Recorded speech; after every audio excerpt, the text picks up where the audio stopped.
going to be launching a tasty pastry. It's a low-carb Pop-Tart. It's got 3 to 4 grams of net carbs, and we love this show. This is our best place to be in LA.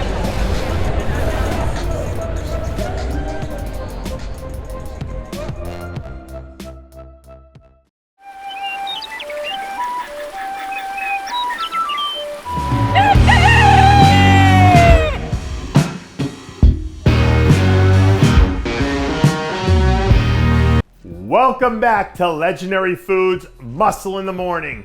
I'm Dave Palumbo, and today is Tuesday, June 22nd, 2021. And let's find out what's going on in the world of bodybuilding and fitness. Welcome back and happy Tuesday. I need to check the calendar, but I think we're about 10 days away from the Puerto Rico Pro now. And the reason I mentioned that is because yesterday I heard a rumor that Puerto Rico is looking like the place where we'll see Akim Williams make his season debut. The sense I get from my sources is that Akim has every intention of winning this show and using it like a testing ground to fine-tune some of the work he put in during the off-season. I think last year really solidified Akim's place as one of the top-tier athletes in bodybuilding, and getting a win in Puerto Rico would only cement that further. So if he shows up in full beast mode, it might be game, set, and match for everyone else in the building. Generally speaking, I'm not big on the rah-rah motivation stuff that people love to post on social media. I think most of that stuff is just people trying to do whatever it takes to get likes and clicks. But I will say this, when you see two high-level athletes like Alex Cambronero and Greene in the gym together, well, that does get you pretty amped up to go to the gym. Now that we know for sure that Alex will be coming back to defend his Arnold Classic title, you almost want to see him being monitored and mentored by someone like Kai, who understands what it takes to win at that level. I think there's a lot more on the line than just being the Arnold Classic champion there. That show almost feels like a tone setter for the Olympia.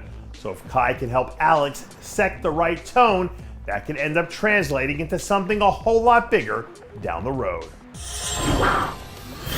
There are a few people in bodybuilding right now who we could legitimately say have Ronnie Coleman-like strength.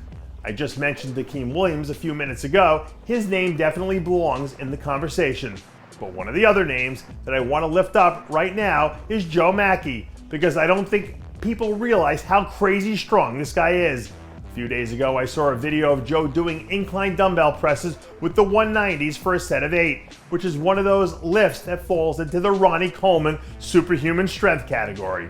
A few days ago, Dennis James went on the record to say that he believes Joe will be a real threat at the Chicago Pro. And when you see him moving weight like this, it isn't hard to see why. This guy trains like he's from another planet, and 5 weeks from now, we'll get a first-hand look to see what that looks like when he lands the ship right there in the middle of that Chicago Pro stage. Normally, my brain doesn't connect the word thin to 300-pound bodybuilders. But for whatever reason, when I saw these photos of James Hollingshead the other day, the first thing that popped into my head was, damn, his waist looks thin. According to James, when these pictures were taken last week, he weighed 301 right out of bed in the morning, which would be impressive enough on its own.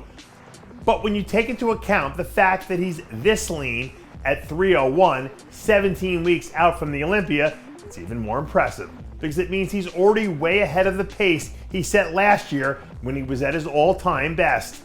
And assuming that his plans don't change between now and then, his final product will end up being something very special. And that does it for yet another edition of Muscle in the Morning. I'm Dave Palumbo, reminding you to always be true to your passions, and make sure to follow us on Facebook, Twitter, and Instagram.